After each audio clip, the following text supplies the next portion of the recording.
Uma família, uma missão. Capítulo 5. Chamados para ser vencedor. Apocalipse 21, 5-7. E aquele que está sentado no trono disse: Eis que faço novas todas as coisas. E acrescentou: Escreve, porque essas palavras são fiéis e verdadeiras. Disse-me ainda: Tudo está feito. Eu sou o Alfa e o Ômega, o princípio e o fim. Eu, a quem tem sede, darei de graça da fonte da água da vida. O vencedor herdará estas coisas, e eu lhe serei Deus, e ele me será filho. Observe que coisa poderosa. Eu e você fomos chamados para fazer parte da família de vencedores celestial. Deus foi, Deus é e sempre será vencedor. Afinal, Ele é Deus. Nós fomos gerados pelo Espírito do próprio Deus. Temos o mesmo DNA. Isso significa que somos vencedores como Deus é. Essa é a nossa identidade. Nós nascemos para vencer e conquistar. A vitória é nossa companheira inseparável. Você pode pensar que isso é para os outros, mas não para você, pois eu afirmo que todos os que abraçam a carreira proposta e a percorrem como Deus orientou, serão transformados em Jesus Cristo. A esses a palavra de Deus chama de vencedores. Muitas pessoas, quando ouvem a palavra vencedor, se assustam, pois acham que isso é impossível no caso delas. Haja vista a situação em que se encontram. Estão desempregadas, sem uma família que possa ser chamada de família, sem prosperidade e muito menos qualificações naturais, coisas que elas acham que definem um vencedor. Isso acontece justamente porque ainda pensam como o mundo pensa. No entanto, os princípios e valores do mundo não têm nada a ver com o reino de Deus. Precisamos renovar nossas mentes com a verdade dos céus e tirar as mentiras e valores do império das trevas. Quando não vencemos, significa que algo está errado. Alguma coisa está fora de lugar, e isso está impedindo a nossa conquista. Mas é só ajustar que a vitória se torna uma consequência. Eu gostaria de dar alguns exemplos de coisas fora do lugar que atrapalham as conquistas. Você sabe que tudo começa em nossa mente, e a mente é o verdadeiro campo de batalha onde o diabo mais atua em nossas vidas. Durante anos, antes de conhecermos o Senhor, o diabo investiu pesado, criando poderosas fortalezas em nossas mentes. Alguns exemplos disso. A vitória é para poucos e você não faz parte desses poucos. Você até poderia ser um vencedor, mas lhe faltam os recursos para isso. E tudo isso para não falar que as pessoas à sua volta impedem você de ser um conquistador. Essas falácias, mentiras e equívocos plantados pelo diabo em nossas mentes se tornam verdadeiras fortalezas que atrapalham as nossas vidas depois de convertidos. Elas precisam ser destruídas e, no lugar delas, colocarmos torres de vigia. Eu chamo de fortalezas o que o diabo construiu e torres de vigia o que Jesus constrói em nossas vidas. As fortalezas impedem você de conquistar, mas as torres de vigia pavimentam o caminho da conquista. É simples diferenciar uma da outra. Quando estamos diante de uma torre de vigia, ela gera fé em nossas vidas. Quando estamos diante de uma fortaleza, ela gera dúvidas em nossas vidas. Tem dúvidas? Tem fortaleza por trás dela. Tem fé? A torre de vigia está a pleno vapor. Como acontece essa troca? Simples, como tudo em nossa vida cristã. Basta decidir substituir uma pela outra. O trabalho é feito pelo Espírito Santo de Deus, a partir de quando abrimos a porta para ele agir. Havia em Canaã, antes da conquista, gigantes e cidades fortificadas, fortalezas. O povo de Israel deveria entrar e destruir as fortalezas e construir torres de vigia para desfrutar da vida que Deus deu a eles por herança. O propósito divino para você e para mim é exatamente a mesma coisa. Convertemos e Deus nos dá um propósito para viver. No decorrer desse propósito, destruiremos todas as fortalezas em nossas mentes e colocaremos em seu lugar torres de vigia. A partir daí, estaremos preparados para viver toda a eternidade em vitória. Quem chega no final desse propósito desenvolveu a sua verdadeira identidade, que é ser vencedor. Certa vez, Jesus disse aos seus discípulos que o diabo estava chegando e que ele, o diabo, não tinha nada nele, Jesus. João 14,15. Quando abraçamos o propósito divino, perseveramos nele e o concluímos, agindo como Jesus, sem nenhum resquício da nossa velha vida, que era sócia do diabo. Agora estamos completamente purificados de toda a fortaleza, e a única coisa que existe são as torres de vigia que nos protegem de toda a artimanha do inferno. O galardão. Como concluir o propósito é uma guerra de transformação, e em muitas oportunidades é dolorido subjugar a carne. Muitos querem ficar como estão. Acham que é muito trabalho para pouco resultado. O diabo tem tantas fortalezas nessas vidas que eles não conseguem sair do lugar. Por isso vivem como prisioneiros dele, mesmo depois de convertidos. Para eles tudo é muito complicado, tudo é muito investimento, tudo é muito complexo, tudo é muito esforço. Deus sabe da fraqueza da carne e da dificuldade de ficar firme na posição em que Ele nos colocou. Por isso, Ele nos anima falando dos prêmios que estão à nossa disposição no final desse propósito. A isso a Bíblia chama de galardão. O galardão é para inspirar e nos fazer ficar firmes sem abrir mão da carreira proposta.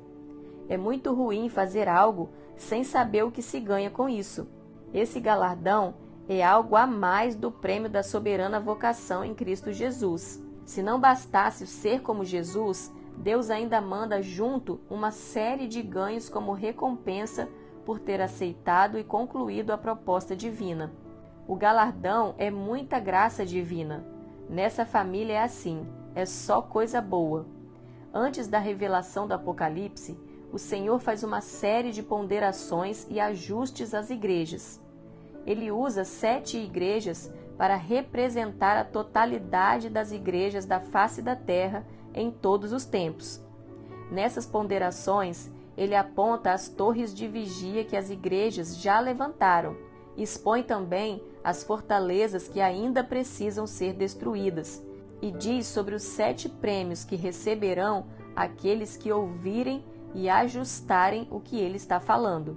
Isso está descrito do capítulo 2 ao capítulo 3 de Apocalipse. Ele não obriga a fazer o que ele está falando. Ele tão somente diz que quem tem ouvidos ouça o que o Espírito está falando. Como eu já enfatizei, não há imposições nos céus. Eu quero relembrar os 7 prêmios que o Senhor diz que dará aos vencedores. Deixo claro que vencedores são os que ouvem, abraçam, fazem e concluem o que Deus diz. Apocalipse 2:7. Quem tem ouvidos ouça o que o Espírito diz às igrejas.